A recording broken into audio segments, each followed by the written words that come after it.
Despite the film's R rating and vulgar content, Deadpool has grown to be one of the most beloved superheroes within the X-Men universe through his first two films. And with the third film currently scheduled to kick off the summer slate of movies with a May 3rd release date next year, we're gradually getting more and more information regarding this movie. When the film was first announced, it was confirmed that Hugh Jackman would be returning as Wolverine. However, he isn't the only person returning to their superhero role after a bit of a hiatus. As exclusively reported on by The Hollywood Reporter, Jennifer Garner will be teaming up with Ryan Reynolds and Sean Levy once again, as she returns as Elektra in Deadpool 3.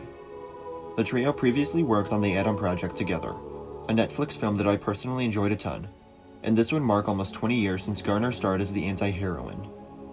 Garner first played the Marvel character in 20th Century Fox's Daredevil, the 2003 feature starring Ben Affleck, who has also been rumored to be returning for this movie.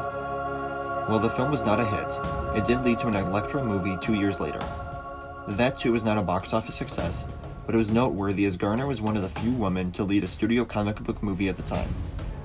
Her involvement in Deadpool 3 hints at some sort of multiverse story taking place, making it possible that other characters from the Fox universe appear as well.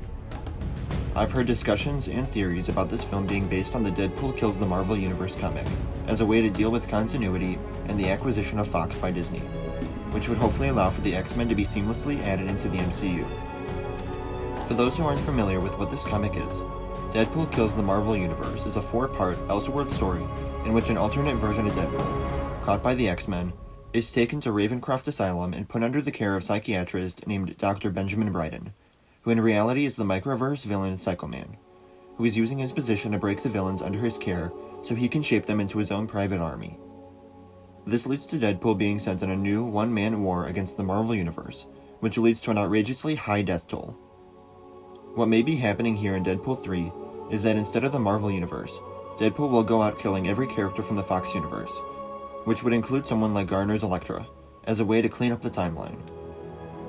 The interesting thing to think about here is how Jackman's Wolverine could play into this story as well, since he's also from the Fox universe, and since he's technically dead in universe since Logan.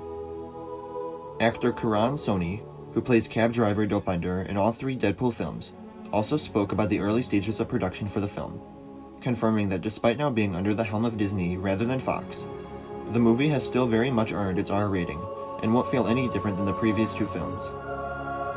This was a big concern for fans when Disney first acquired Fox and its properties, since one of the things that makes Deadpool and his film so enjoyable is the fourth wall breaks, extreme violence, and crude humor. Because that's who the character is, and it's very different from everyone else in the MCU. But based on what we've heard so far from the cast and studio, Deadpool 3 won't be Disney-fied or dropped to a PG-13 to appeal to a wider audience.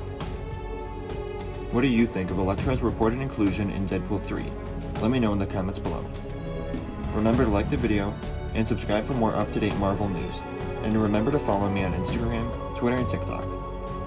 Thank you all for watching, and remember, the Force will be with you, always.